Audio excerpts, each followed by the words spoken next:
এরে আল্লাহর বান্দা একটা মাইয়ার প্রেমে পাগল হইয়া যুবক, খানা নাই, ঘুম নাই, বাড়ি নাই, ঘর নাই, মা চায় না, বাবা চায় না, ভাই চায় না, বোন চায় না। আম্মা জান কয় তুই এরকম কেন করো? সন্তান কয় আমি এমন কেন করি, আমি জানি না কেমন করি। মাইয়ার প্রেমে পাগল হইয়া সন্তান কেমন পাগল হইছে, কেমন করে জানি না। খানা নাই, ঘুম নাই, কয় মা লাগবে না, বাপ লাগবে না। একটা মেয়ের পেছনে পাগল হইয়া যুবক যদি সব বিলীন করে দেয়, পাগলামির মতো রাস্তায় ঘুরে। একটা মেয়ে যদি যুবকের জন্য পাগল হইয়া পাগলামি করতে পারে, মা চিনে না, বাবা চিনে না, ভাই চিনে না, বোন চিনে না, কয় মা লাগবে না, ভাই লাগবে না। ও আল্লাহর বান্দা, এটা তো একটা মাখলুক, আর এই মাখলুকটারে যিনি বানাইছেন তিনি আমার খালিক। ওই আমার মাওলার মোহাব্বত যার সিনার মধ্যে একবার ঢুকবে, ওই বান্দা যে গবেষণা করে হাঁটতে, চলতে, উঠতে, বসতে, যখন আমার মালিকের নিয়ে গবেষণা করে, ওই মাওলার মোহাব্বত যখন অন্তরের মধ্যে জমা হয়ে যায়, ওই বান্দা দিন দিন দিন দিন শুধু মায়া বাড়ে, মোহাব্বত বাড়ে, বাড়তে বাড়তে বাড়তে বাড়তে মাওলা ভালোবাসায় বান্দা যখন ডুব দেয়, ওই বান্দা তখন নিজের স্বাভাবিক অবস্থাকে ধরে রাখতে পারে না। তখন বান্দা কেমন করে নিজেও বুঝে না। ওই বান্দাকে জিগায় তুমি এমন কেন করো? এই বেটা, ও শুনতে আইছি, তুই এমন কেন করো? কি করি আমি? আমি তো কিছুই করি না, আমারে কে যেন করায়। इश्क़े आशिक़ लस्ते को जो बरफरूक हर चीज़ माशूक़े बाकी जुमला सो आशिक़ारा मिल्लतो मज़हब जुदा आशिक़ारा मिल्लतो मज़हब खुदा। কে বুঝবে? এই বেটা, ভালোবাসা ভালোবাসা বুঝো, ইশক বুঝবি না, ইশক বুঝবি না, ভালোবাসা বুঝো না। ভালোবাসা একটা আগুনের নাম। ভালোবাসা কি নাম? এই যুবকেরা কথা বল, আগুন ঠান্ডা না গরম? গরম কি সব সময়? এটা তো তাপ ছড়ায় দেয়। আগুনের অভ্যাস শুধু জ্বালায় দিবে, জ্বালায় দিবে।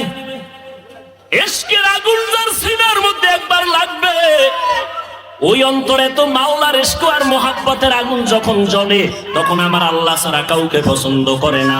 গায়রুল্লাহকে আগুন দিয়ে জ্বালায় দেয়। আমার মা নাই, আমার বাবা নাই, আমার ভাই নাই, আমার বাড়ি নাই, আমার ঘর নাই, আমিও নাই, একমাত্র আছে আমার মালিক। আমি আমার আল্লাহর মোহাব্বতের দেওয়ানা, পাগল হয়ে গেলাম। এরে নবীর উম্মতের দল, পয়গম্বর মুসা নবী তুর পাহাড়ে গেলেন আগুন আনার জন্য।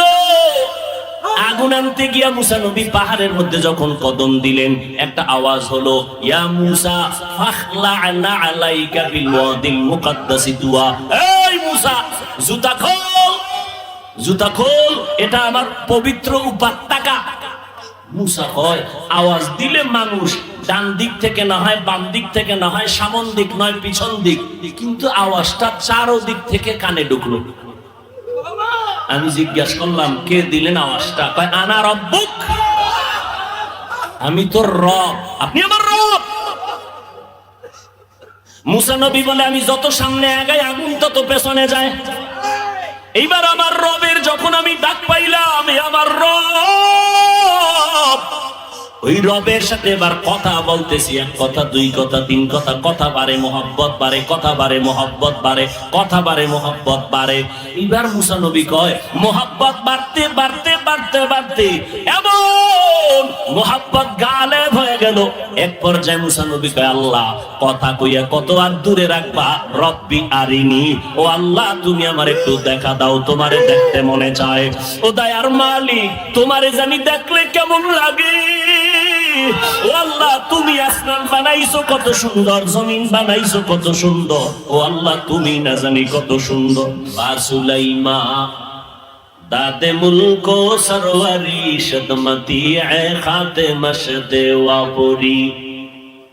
দাউদ আলাইহিস সালাম এমন এক সময় জমিনের মধ্যে পদার্পণ করেছিলেন, যেই সময় অস্ত্রের বাহাদুরি চলতো বেশি। আল্লাহ তাআলা নবীদেরকে মুজিজা দান করতেন, অলৌকিকতা, অস্বাভাবিক ঘটনা।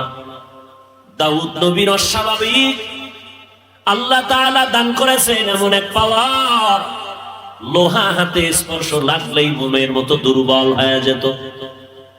দাউদ আলাইহিস সালাম মোমের মতো নরম হওয়া লোহা দিয়ে অস্ত্র বানাইয়া বাজারে বিক্রি করতেন। মানুষগুলো দাউদের অস্ত্র নিয়ে যায়, অন্যদের অস্ত্রের বেচা কিনায় ভাটা পড়ে গেল, কারণ অন্যের অস্ত্র ভারী ধারালো নয়, দাউদ নবীর অস্ত্র বড় হালকা এবং ধারালো, মানুষ নিয়ে যায় অল্প টাকায়। এই অবস্থা দিয়ে দাউদ নবী তার জীবিকা নির্বাহ করতেন। আল্লাহ তাআলা দাউদকে বলেন, হে দাউদ, আমি তোমাকে রাষ্ট্র ক্ষমতা দিলাম, নবুয়ত আর হুকুমত দান করলাম, তুমি আমার নেয়ামতের শুকর আদায় করে নাও। দাউদ নবী বললেন, আপনি যদি তৌফিক না দেন আমার দ্বারা সম্ভব হবে না। আল্লাহ বললেন, ও দাউদ, আমি তোমাকে তৌফিক দিয়ে দিলাম, তুমি শুকর আদায় করে নাও। দাউদ নবী কিছুক্ষণ অপেক্ষা করে বললেন, হে মালিক, আমার দ্বারা শুকর আদায় করা অসম্ভব। কেন রে দাউদ, বলো। দাউদ আলাইহিস সালাম বললেন, হে মালিক, আমি শুকর আদায় করতে গিয়ে দেখলাম আপনার তৌফিকের সীমানাটা এত বিস্তীর্ণ, এত বড়, ওই তুলনায় আমি দাউদের শুকর হলো অনেক ছোট, অনেক নগণ্য। আপনার তৌফিক নামের নেয়ামতের সামনে আমার শুকর হলো খুবই ছোট। আল্লাহ জানায় দিলেন, দাউদ রে, তুমি যে উপলব্ধি করতে পেরেছো আমার তৌফিক নামের নেয়ামতটা অনেক বড়, তোমার পক্ষ থেকে শুকর হলো নগণ্য। এই উপলব্ধি করাটাকে আমি শুকর হিসাবে গ্রহণ করে নিলাম। তাহলে তৌফিক এটা আলাদা একটা নেয়ামত। এজন্য বান্দা আল্লাহর কাছে তৌফিক চাও। ইজা সাআলতা ফাসআলিল্লাহ ওয়া ইজা ইসতাআনতা ফাসতাইন বিল্লাহ। যদি কিছু চাও বান্দা আল্লাহর কাছে চাও। সাহায্য কার কাছে চাইবা? আমার নবীর মতো কোনো নবী নাই, আমার নবীর মতো কোনো দাম নাই, আমার নবীর সাথে কারো তুলনাও নাই। বলেন আমার ওই নবী যার কোনো গুনাহ নাই, কেমন মায়ার নবী আমার, যার চেহারা দিয়ে তাকাইলে ক্ষুধা নিবারণ হয়ে যায়। কেমন মায়ার নবী আমার, যেই নবীর ঘাম থেকে মেশকের ঘেরান পাওয়া যায়। আমার মায়ার নবী যেখানে কদম রাখে, কদম মোবারক থেকে মেশকের ঘেরান আসে, ওই জায়গা থেকে দীর্ঘদিন। ও নবীর আশিকের দল, আমার ওই মায়ার নবীর জীবনে কোনো কিছুর প্রয়োজন যদি হতো, বলেন কার কাছে চাইতে? আল্লাহর কাছে আমার নবী হইয়া যদি আল্লাহর কাছে চাইতে পারেন, আপনার আমার আল্লাহর কাছে চাইতে কেন বাধা? বলেন। আল্লাহ দিতে পারে না, তাহলে মাজারে চান কেন? কবরওয়ালার কাছে চান কেন? পীরের কাছে গিয়া চান কেন? কার কাছে চাইবেন? পীরের কাছে চাইলে দিবেনি? পীর সাহেব মুরিদেরটা খাইয়া পেটটাকে বিশাল বানায় ফেলেন, কথা ঠিক নেই? ভাইরা আমার, আমার মায়ার নবী আল্লাহর দরবারে চাইতেন। আল্লাহ পাক রব্বুল আলামিন বলেন, ওরে দুনিয়ার মানুষ, জমিনের মধ্যে আমি আল্লাহ তোমাদের পাঠাইলাম, আমল করো। এটা আমলের ময়দান, আমলের পরীক্ষার ময়দান। আমি আল্লাহ যাচাই করে দেখবো আইয়ুকুম আহসানু আমালা ওয়া হুয়াল আজিজুল গফুর।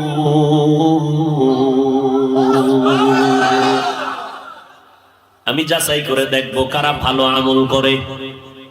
আজকে একদল বলে আমলের কোনো প্রয়োজন নাই, অথচ কোরআন শরীফের মধ্যে যেখানে ইমানের আওয়াজ, আমলের বয়ান, সেখানে ইমানের বয়ান, ইমানের সাথে আমল। ইন্নাল্লাযীনা আমানু ওয়া আমিলুস সালিহাত কানাত লাহুম জান্নাতুল ফিরদাউসি নুজুলা। আল্লাহ বলেন জান্নাতুল ফিরদাউস দামি একটা জান্নাত। ওই জান্নাতটা যদি কামনা করো, আমি 2 গুণওয়ালা বান্দারে জান্নাত ফেরদাউস দান করব, যাদের মধ্যে 2টা গুণ থাকবে। 1 নম্বরে ঈমান, দ্বিতীয় থাকতে হবে না কামল। আমি আল্লাহ তাআলা মানুষের বড় আদর করে বানাইছি।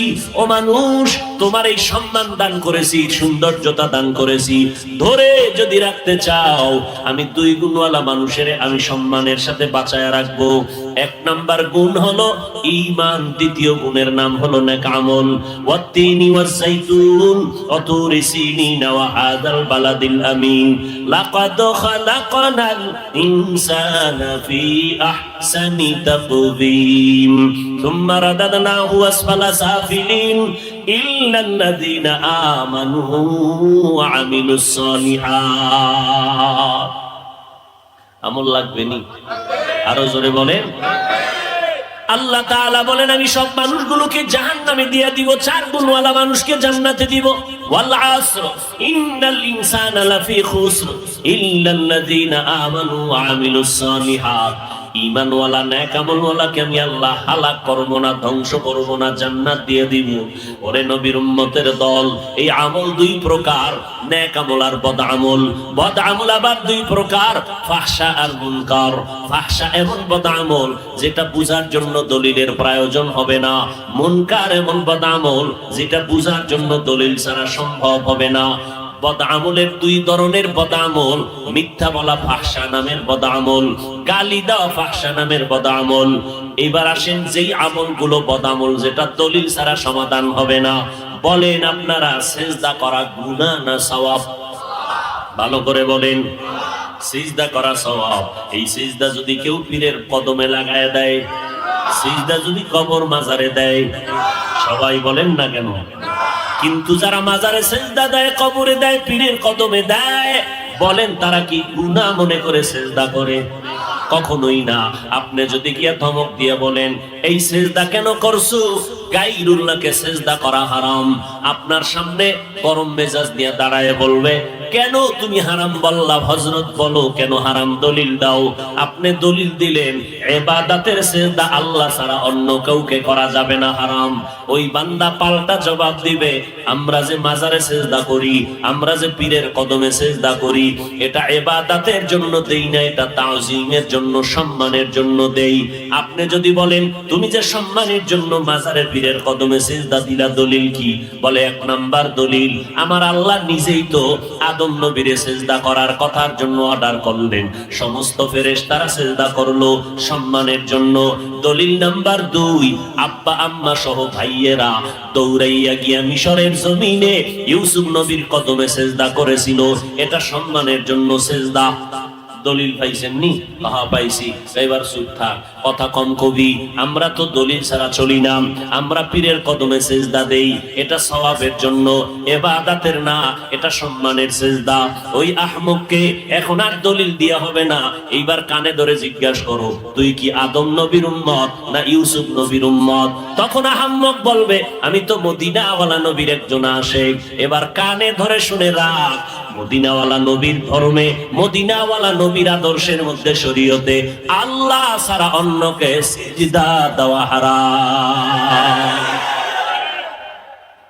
চাই তুমি সম্মানে দাও আর ইবাদতে দাও, আল্লাহ ছাড়া আর কাউকে সিজদা দেওয়া। মায়ার নবী উটের পিঠে চললেন, হঠাৎ উট হোঁচট খেয়ে পড়ে গেল, মায়ার নবীও পড়ে গেলেন। উট ভুল স্বীকার করে ফেললো, নবীর সামনে এসে সিজদা করলো। এবার সাহাবী দাঁড়ায় বলেন নবী উট আপনাকে সিজদা করেছে, আমরাও তো করা দরকার। নবী বলেন না, সিজদা যদি আল্লাহ ছাড়া আর কাউকে দেওয়ার প্রয়োজন মনে করতাম তো আল্লাহ পাক আমার দ্বারা বলাইতেন ও নারীরা স্বামীর কদমে সিজদা করো। স্বামীর কদমে যেহেতু সিজদা চলবে না, কারণ আল্লাহ ছাড়া অন্য কাউকে সিজদা করা যাবে না। এবার আপনাদের একটা বাংলা যুক্তি পেশ করি, আপনারা একটু বলেন আমার নবীর থেকে দামি কোন পীর জমিনে আছে? কোন মুফাসসির, মুহাদ্দিস, মুফতি সাহেব? আমার নবীর মতো দামি কোন পীর জমিনের মধ্যে নাই। আমার নবীর মাজারের মতো দামি মাজার আর আছে কোনটা? নাই। আজমিরের মাজার, খানজাহান আলীর মাজার, শাহজালালের মাজার আসেনি? নিজামুদ্দিন আউলিয়ার মাজার, ইব্রাহিম নবীর মাজার না। আমার নবীজির মদিনার মাজার থেকে দামি মাজার জমিনে আর একটাও। একমত? সবাই একমত? নাম্বার 3, মদিনার দরবার শরীফ থেকে দামি দরবার আছে। কেন? মাইজবান্ডার শরীফ, ওটাও মদিনা শরীফ, এটা মাইজবান্ডার শরীফ, মিল আছে তো। আজমির শরীফ নাই, সবাই একমত। কি বুঝলাম? আমার নবীর মতো দামি কোনো পীর নাই, আমার নবীর মতো শ্রেষ্ঠ কোনো মুহাদ্দিস মুফাসসির নাই, আমার নবীর মাজারের মতো দামি শ্রেষ্ঠ মাজার জমিনে নাই, আমার নবীর মদিনার দরবার থেকে শ্রেষ্ঠ কোনো দরবার নাই। ও আল্লাহর বান্দারা, অতএব যদি বলো আমার নবীর কদমে জমিনের মধ্যে কেউ কোনোদিন সিজদা করে নাই, আমার নবীর ইন্তেকালের পরে আজ পর্যন্ত ১৫০০ বছর গত হয়ে গেল, আমার নবীর মাজারে গিয়ে কেউ সিজদা করে নাই। ও ভাই, মাজারে সিজদা করলে যদি মনে করো বরকত হবে, তাহলে প্রথম সিজদা শ্রেষ্ঠ নবীর মাজারে করা দরকার। সহজ কথা, মাজারে মোমবাতি জ্বালাইলে যদি বরকত হয়, শ্রেষ্ঠ মাজার মদিনার নবীর মাজার। যাও আমার নবীর মাজারে বড় একটা মোমবাতি বিমান ভাড়া করে নিয়ে জ্বালায় দাও। ওরে বান্দা, দরবার শরীফে গরু আর জবাই করলে যদি বরকত হয়, মদিনার দরবারে গিয়া বড় একটা গরু জবাই করে দাও। বলেন আপনারা, আমার নবীর শ্রেষ্ঠ মাজারে মোমবাতি জ্বলবে নি, সেজদা চলবে নি? ফাইনাল কথা, আমার শ্রেষ্ঠ নবীর শ্রেষ্ঠ মাজার শ্রেষ্ঠ দরবারে যা চলবে না, জমিনের অন্য কোন দরবারে আর মাজারেও তা চলতে পারে না। তুকু যাও সুন্নতে আহমদ কুজা বা মুহাম্মদ কেবুয়ত নিসবত তোরা মান আহাব্বা সুন্নতি কওলে রাসূল মজদায়ে কানা মাই হাম কুন কবুল। খারাপ লাগতেছে? ও ভাই সাউন্ড বাড়াও। হায় হায় হায় হায় হায়, আল্লাহ হেদায়েত দান করুন। ফামান কানা ইয়ারজু লিকা রাব্বিহি ফালইআমাল আমালান সালিহা। এতক্ষণ আলোচনার দ্বারা কি বুঝলেন? আমল লাগবে নি? কম না বেশি? আমল।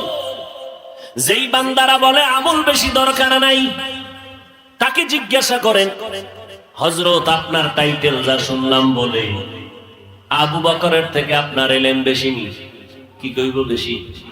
ওমরের থেকে বেশি, উসমানের থেকে বেশি, আলীর থেকে বেশি। তারা কেমন জান্নাতি সাহাবী? আবু বকর, ওমর, ওসমান, আলী সহ সাহাবায়ে কেরামের মতো আমলওয়ালা জমিনে আর কেউ আসবে? এই কথা কম না কেন? এটি ঔষধ দিচ্ছি, ঔষধ ভালো করে ধরে রাখবেন। ফিতনা, ওই যে বললাম একটু আগে, সোনার বাংলা ইসলাম কায়েম হবে কিনা চিন্তা হলেও অনেক অনেক অনেক পরে। এর আগে রাশিয়া কায়েম হবে কেন? আমাদের ইখতিলাফ, মতানৈক্য, টুপিওয়ালাদের কারণ। আল্লাহ হেদায়েত দান করুন। মানুষ মহব্বতে বয়ান শুনবে ভক্তি শ্রদ্ধা নিয়ে, ঠিক না?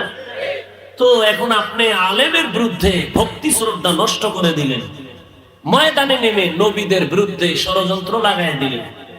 মুআবিয়ার বিরুদ্ধে বয়ান, সাহাবায়ে কেরামের বিরুদ্ধে আওয়াজ। সাহাবায়ে কেরামরা সত্যের মাপকাঠি না বলে যদি কথা বলেন, ভালো করে চিনে না। ওই যে কয়েকটা পয়েন্ট আমি বলে দিলাম, এই পয়েন্টে যারা দৌড়ায় এরা সব হলো উলামায়ে আহলে বাতিল। উলামায়ে, মানুষের পায়ে ধরে ধরে ধরে ধরে বলি ভাইজান, সন্তানটারে তান্টারে মাদ্রাসায় দেন। আপনি স্কুলে পড়াবেন, ডাক্তার বানাবেন, ইঞ্জিনিয়ার বানাবেন, আপনার সন্তান এমপি হবে, ডিসিএসপি হবে, আলহামদুলিল্লাহ। তবে আপনি ছোট থেকে কোরআন পড়ান। ডিসি সাহেবের সাথে দেখা, ডিসি সাহেব কয়, হুজুর আমাদেরকে ভিন্ন লাইনের মনে করবেন না, আমিও কোরআন পড়ি ডেইলি। ডিসি সাহেব, আপনি কোরআন কই শিখলেন? কয়, ছোট সময় যখন হাঁটতে পারি অল্প অল্প, ওই সময় আমার আব্বা জান বাড়ির দরজার মক্তবে আমারে কোরআন পড়াইছেন। ও আল্লাহর বান্দা, আমার নবীর তাবিজ নাও।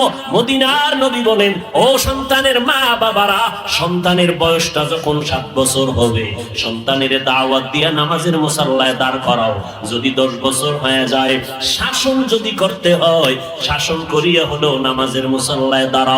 কারণ ছোট থেকে যদি আড়াইয়া না উঠাও, তাহলে সন্তানকে গড়ানো কোনোদিন বড় হলে হবে না, 10-এর পরে ঘাড় সোজা হয়ে যাবে, ওই সন্তানকে আর বাঁকা করতে পারবা না। এই জন্য 7 বছরের সময় ও আব্বা জান সন্তানটারে নামাজের মুসাল্লায় দাঁড় করায় দাও, দাওয়াত দাও। 10 বছরের সময় একটু গরম কথা বলো, শাসন করিয়া তারপরে লাইনে উঠায়া দাও। এখন আমরা ওই ছোটবেলা থেকে পাগড়ি পরা শিখছি, মাদ্রাসায় যাইয়া ওস্তাদের সামনে কেমনে বসা লাগে আদব শিখলাম, পাগড়ি বাঁধা শিখলাম। ওই জায়গার আমলটা এখনো মুহাব্বতের সাথে করি। রাতের বেলা তাহাজ্জুদের অভ্যাস করেছি। ওই সময় যদি আমাদেরকে আমাদের ওস্তাদেরা তাহাজ্জুদের অভ্যাস না করাইতেন, এখন তাহাজ্জুদ পড়তে মনে চাইতো না। ও আল্লাহর বান্দারা, মদিনার নবী যদি বলে অল্প ছোট বয়সে গড়াইয়া উঠাও, নামাজের মুসাল্লায় দাও, কয়েক সূরা কেরাত পারে না, এমনি এমনি দাঁড় করাও, আস্তে আস্তে শিখবে। এখন যদি কেউ কয় আগে সূরা পড়াও, মুখস্থ করাও 10 সূরা, এরপরে নামাজের দাঁড় করাও, তাহলে 10 বছর পার হয়ে যাবে, সম্ভব হবে না। আর মা বাবার দ্বারা তো হবেই না। আমি একজন বক্তা, আমি যদি আমার সন্তানরে মানুষ বানাইতে পারতাম, তাহলে আমি কেন আমার সন্তানের অন্য মাদ্রাসায় পড়াই? ডাক্তার সাহেব হাজার হাজার রোগীর চিকিৎসা করে, নিজে লেখাপড়া করাইয়া সন্তানটারে মানুষ বানায় না কেন? সন্তানটাকে কলেজ ভার্সিটিতে দিল কেন? কারণ নিজের দ্বারা সম্ভব না, অন্যের কাছে পাঠাও, সে তোমাকে মানুষ বানাবে। এখন আল্লাহর নবী বললেন ছোট থেকে গড়াও। আবার যদি কোনো আলেম বলে মাদ্রাসায় সন্তানকে ছোট বয়সে দিয়া সন্তানের কোনো লাভ হবে না, পাগড়ি বাঁধাইয়া মাথা নষ্ট করে দিলা, সন্তানগুলো পঙ্গু হয়ে যাইতেছে। আল্লাহর কসম, আমার সোনার বাংলায় তাকায় দেখো, যারা হেফজখানায় পড়ে, যারা মক্তবে পড়ে, নুরানি মাদ্রাসায় পড়ে, একটা সন্তান আজও পর্যন্ত মাথা নষ্ট হয় নাই। বরং এই ছোট বাচ্চা তাকরিমের মতো বাচ্চাটা ওই 111টা রাষ্ট্রের মধ্যে আমার সোনার বাংলার সম্মান নিয়ে আসলো কোরআন পড়ানোর মাধ্যমে। 8 মাসে সন্তান কোরআন হেফজ করে ফেললো।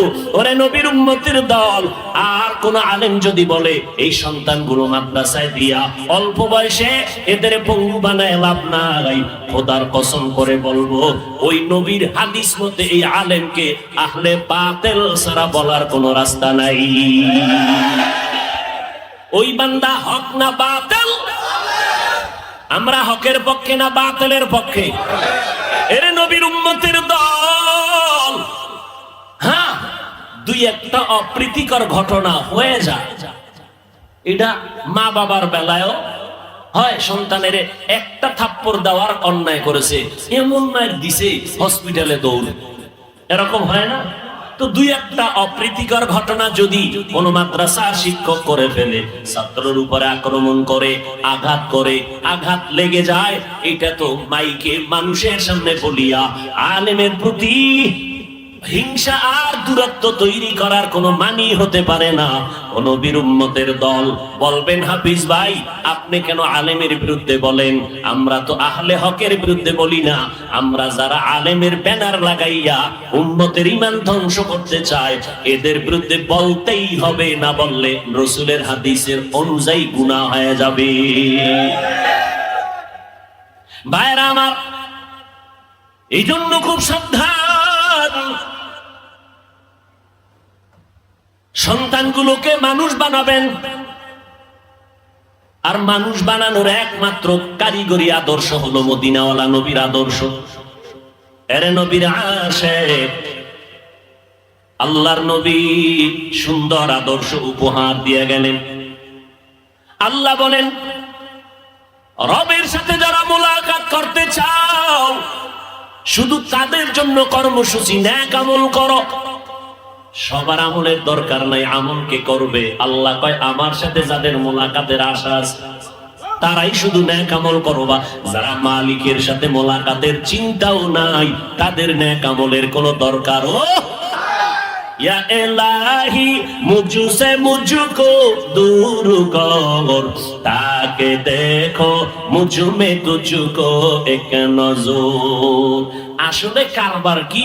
মালিকের দেখার তামান্না কলবে আসবে কখন? মালিকের তো চিনেই না। একজনের চিনলে না মোহব্বত বাড়ে, না চিনলে তো মোহব্বত বাড়ে না। আমি আমার উস্তাদকে চিনেছি, উস্তাদের জন্য আমার জীবন পাগল। আমি আমার নেতাকে চিনলাম, তার জন্য জীবন পাগল। আমি আমার বন্ধু চিনলাম, বন্ধুর জন্য জীবনটা পাগল। ও আল্লাহর বান্দা, যেই বান্দা আমার মালিকের পরিচয় পাবে, ওই বান্দা কেন মালিকের নামের পাগল হবে না? আল্লাহ তাআলা বলেন, রবের সাথে মুলাকাত যারা করতে চাও তারা নেক আমল করবা, তবে সাবধান, শিরিকের মধ্যে ঢুকবা না। শিরিকের মধ্যে ঢুকবা না, খবরদার। কারণ শিরিক এমন একটা মারাত্মক অপরাধ, আগুন যেমন লাকড়ি ধ্বংস করে দেয়, শিরিকের মাধ্যমে বান্দার জীবনের সব নেক আমলগুলো বরবাদ করে দিবে। আল্লাহ কয়জন? ওই এক আল্লাহ। এটা মানার নাম তাওহীদ। আমার আল্লাহ যে এক, বলেন আমার আল্লাহ কোন দিক থেকে এক? ঘুমান ঘুমান। আমার আল্লাহ সব দিক থেকে এক। ওই আল্লাহর সাথে আর কোনো দুই নাই। আমার আল্লাহ রিজিক দেওয়ার বেলা এক। আমার আল্লাহর ক্ষমতার মতো কারো ক্ষমতা নাই, আমার আল্লাহর গুণের মতো কারো গুণ নাই।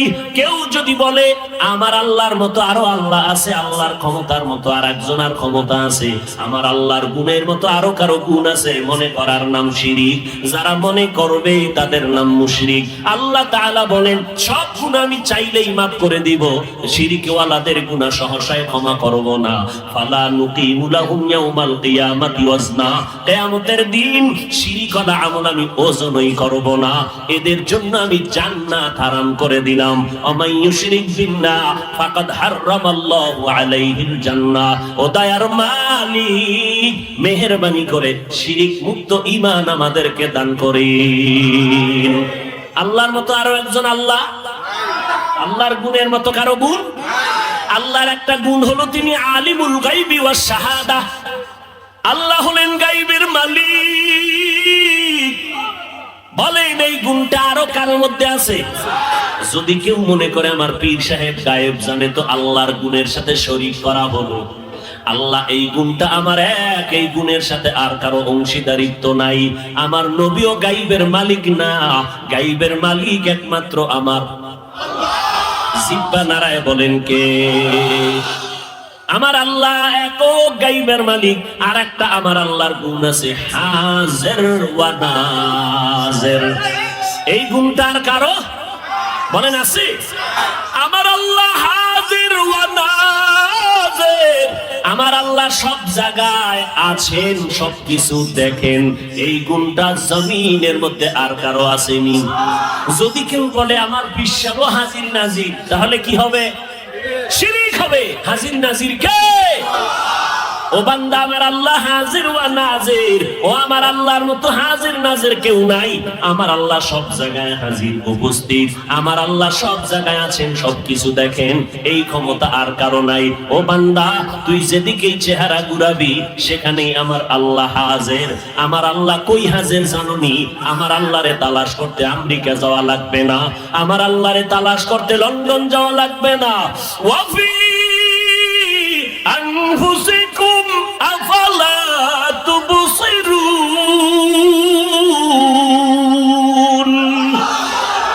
हर रंग में तू, हर बू में तू, हर जा में तू, हर दम। हर रंग में तू, हर बू में तू, हर जा में तू, हर दम। देखता हो जिधर चाहता हो आपके रहम करो, देखता हो जिधर चाहता हो आपके रहम करो। আল্লাহরে না চিনলে তো বান্দা মোলাকাতের চিন্তা আসবে না। হুজুরের গুণগান শুনলাম অনেক, মনটা চায় একটু হুজুরের দেখবো। এত সুন্দর হুজুরের গুণগান।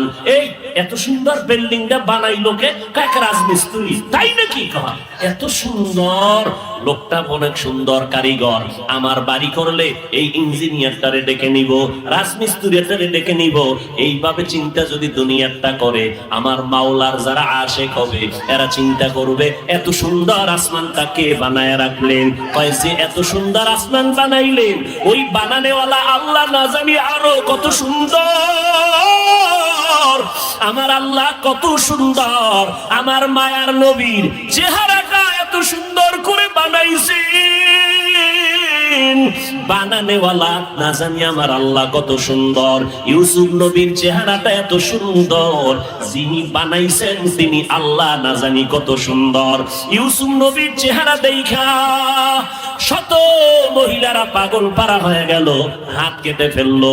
ইউসুফ নবীর চেহারার মধ্যে এত বরকত, রাস্তা দিয়ে চলার সময় অন্ধকার পথ আলো হয়ে যাইতো, কোনো বাতির প্রয়োজন হতো না। शनिदा के बवद मानंद दीदा तुरा दीदा व यूसुफ राशुनीदा। ইউসুফ নবীরে যারা দেখছে আর যারা বয়ে বয়ে ইউসুফ নবীর নাটক দেখবে, বরকত কি সমান নেই? शनिदा के बवद मानंद दीदा तुरा दीदा व यूसुफ राशुनीदा। আল্লাহ তাআলা এত সুন্দর জমিন যিনি বানাইছেন তিনি কত সুন্দর। এইভাবে আমার চেহারাটা কে জানি সুন্দর করে বানাইলেন, ওই বানানেওয়ালা মালিক না জানি কত সুন্দর। আমার কণ্ঠের আওয়াজ এত সুন্দর, বানানেওয়ালা মালিক না জানি কত সুন্দর। এই বান্দা যখন গবেষণা করবে, এই গবেষণার নাম তরিকাতের লাইনে বলা হয় মুরাকাবা। মোরাকাবা করবে, হাঁটতে চলতে শুধু গবেষণা। আসমানকে বানাইলেন, জমিনকে বানাইলেন। রব্বানা মা খালাকতা হাযা বাতিলা সুবহানাকা ফাকিনা আযাবান নার। আর একজনের দিয়ে তাকাইয়া বাঙালি তামসা দেখিস না, নিজের খবর নে নিজের অন্তরের কি হালাত। এরে আল্লাহর বান্দা, একটা মাইয়ার প্রেমে পাগল হইয়া যুবক, খানা নাই, ঘুম নাই, বাড়ি নাই, ঘর নাই, মা চায় না, বাবা চায় না, ভাই চায় না, বোন চায় না। আম্মা জান কয় তুই এরকম কেন করো? সন্তান কয় আমি এমন কেন করি, আমি জানি না কেমন করি। মাইয়ার প্রেমে পাগল হইয়া সন্তান কেমন পাগল হইছে, কেমন করে জানি না। খানা নাই, ঘুম নাই, কয় মা লাগবে না, বাপ লাগবে না। একটা মেয়ের পেছনে পাগল হইয়া যুবক যদি সব বিলীন করে দেয়, পাগলামির মতো রাস্তায় ঘুরে। একটা মেয়ে যদি যুবকের জন্য পাগল হইয়া পাগলামি করতে পারে, মা চিনে না, বাবা চিনে না, ভাই চিনে না, বোন চিনে না, কয় মা লাগবে না, ভাই লাগবে না। ও আল্লাহর বান্দা, এটা তো একটা মাখলুক, আর এই মাখলুকটারে যিনি বানাইছেন তিনি আমার খালিক। ওই আমার মাওলার মোহাব্বত যার সিনার মধ্যে একবার ঢুকবে, ওই বান্দা যে গবেষণা করে, হাঁটতে চলতে উঠতে বসতে যখন আমার মালিকের নিয়ে গবেষণা করে, ওই মাওলার মোহাব্বত যখন অন্তরের মধ্যে জমা হয়ে যায়, ওই বান্দা দিন দিন শুধু মায়া বাড়ে, মোহাব্বত বাড়ে, বাড়তে মাওলা ভালোবাসায় বান্দা যখন ডুব দেয়, ওই বান্দা তখন নিজের স্বাভাবিক অবস্থাকে ধরে রাখতে পারে না। তখন বান্দা কেমন করে নিজেও বুঝে না। ওই বান্দা কি জিগায় তুমি এমন কেন করো? এই বেটা, অশুনতে আইছি, তুই এমন কেন করো? কয় কি করি আমি তো কিছুই করি না, আমারে কে যেন করায়। এসকে আশো লস্তে কোচু বরফরুক হর চেজুজ মাশুকে পাকি জুমলা সুক আশিকারা মিল্লাতো মজহব জুদা আশিকারা মিল্লাতো মজহব খুদা। কে বুঝবে? এই বেটা, ভালোবাসা বুঝো, এশক বুঝবি না, ভালোবাসা বুঝো না। ভালোবাসা একটা আগুনের নাম। ভালোবাসা কি নাম? এই যুবকেরা কথা বল, আগুন ঠান্ডা না গরম? গরম কি সব সময়? এটা তো তাপ ছড়ায় দেয়। আগুনের অভ্যাস শুধু জ্বালায় দিবে। ইশকের আগুন যার সিনার মধ্যে একবার লাগবে, ওই অন্তরে তো মাওলার ইশক আর মোহাব্বতের আগুন যখন জ্বলে, তখন আমার আল্লাহ ছাড়া কাউকে পছন্দ করে না। গায়রুল্লাহকে আগুন দিয়ে জ্বালায় দেয়। আমার মা নাই, আমার বাবা নাই, আমার ভাই নাই, আমার বাড়ি নাই, আমার ঘর নাই, আমিও নাই, একমাত্র আছে আমার মালিক। আমি আমার আল্লাহর মোহাব্বতের দেওয়ানা, পাগল হয়ে গেলাম। এরে নবীর উম্মতের দল, কেন বুঝো না রে বাবা? ওই বিদেশে খেলোয়াড়ের লাইনে, খেলোয়াড়ের সিস্টেমে চুল কাইটা ইন্দুরার বান্দর হয়ে গেছে। আছে না নাই? গুলশান জুমার মসজিদে নামাজ পড়াই, একজন একা, হুজুর আমার ভাগ্নের জন্য দোয়া করবেন। কি কয়? মরে গেছে। কেমনে? কয় ফাঁসি দিছে। তো ফাঁসি দিছে কেন? কয় যে ও চাইছিল ওই ক্রিকেটারদের লাইনে, বিদেশি এদের লাইনে চুল কাটবে, কাটতে দেয় নাই, জিদ কইরা ফাঁসি দিছে। কি দোয়াটা করুন বলতো তার জন্য? এরে নবীর আশিক উম্মতের দল, এই সহজ সহজ বুঝার জিনিস বুঝে না, দুনিয়া বুঝে আখিরাত বুঝে না। মোবাইলের মধ্যে কথা চলতেছে, এক যুবক আর যুবতী, জীবনে দেখাও হয় না, ওই গজবের লাইনে লাইনে লাইনে লাইনে মিস কল। এবার যুবক যুবতীর জন্য পাগল, যুবতী যুবকের জন্য পাগল, জীবনে দেখাও। কথা বলতে বলতে বলতে বলতে মায়া, এত মোহাব্বত আর ভালোবাসা জন্মে গেল, না দেখি এখন পাগলের মতো হয়ে গেল। চেহারাটা শুকায় যায়, খানার খবর নাই, ঘুমের খবর নাই, জল্পনা কল্পনা। যারে আমি এত ভালোবাসি, যার কথা এত মজা পাই, রাত কাটায় দিলাম, ঘুম নষ্ট করলাম, খানা খাই না, ওই ভালোবাসার মানুষটারে আমি কখন কাছে পাবো? আমার কলিজা ঠান্ডা হবে। ও ভাই, দুনিয়া বুঝছো, আখিরাতটা কেন বুঝো না রে বাবা? এই জমিনের মধ্যে একদল মানুষ থাকবে, তারা আমার আল্লাহর মোহাব্বতের পাগল। আল্লাহর ভালোবাসার মোহাব্বত যাদের অন্তরে ঢুকিয়া যাবে, এরা আল্লাহকে না দেখিয়া, আল্লাহরে না দেখিয়া, দূরের থেকে আল্লাহর মজার মজার মাখলুক দেখে মোহাব্বত বাড়ে। আল্লাহওয়ালাদের কোরআনের কথা শুনে শুনে অন্তরের মধ্যে মোহাব্বত বাড়ে, বাড়তে বাড়তে এমন একটা পাগলামির অবস্থা হয়। এমন এক সময় আসে, এখন শুধু কিছুই চায় না, কারণ মালিকের একটু দেখতে মনে চায়, মালিকের একটু মোলাকাতের জন্য পাগল হয়ে গেল। এরে নবীর উম্মতের দল, পয়গম্বর মুসা নবী তুর পাহাড়ে গেলেন আগুন আনার জন্য। আগুন আনতে গিয়া মুসা নবী পাহাড়ের মধ্যে যখন কদম দিলেন, একটা আওয়াজ হলো, ইয়া মুসা ফাখলা'না আলাইকা বিল ওয়াদিল মুকাদ্দাসি তুয়া। এই মুসা, জুতা খোল, জুতা খোল, এটা আমার পবিত্র উপত্যকা। মুসা কয়, আওয়াজ দিলে মানুষ ডান দিক থেকে না হয়, বাম দিক থেকে না হয়, সামন দিক নয় পিছন দিক, কিন্তু আওয়াজটা চারদিক থেকে কানে ঢুকলো। আমি জিজ্ঞাসা করলাম, কে দিলেন আওয়াজটা? কয়, আনা রব্বুক, আমি তোর রব, আপনি আমার রব। মুসা নবী বলে, আমি যত সামনে আগাই আগুন তত পেছনে যায়। এইবার আমার রব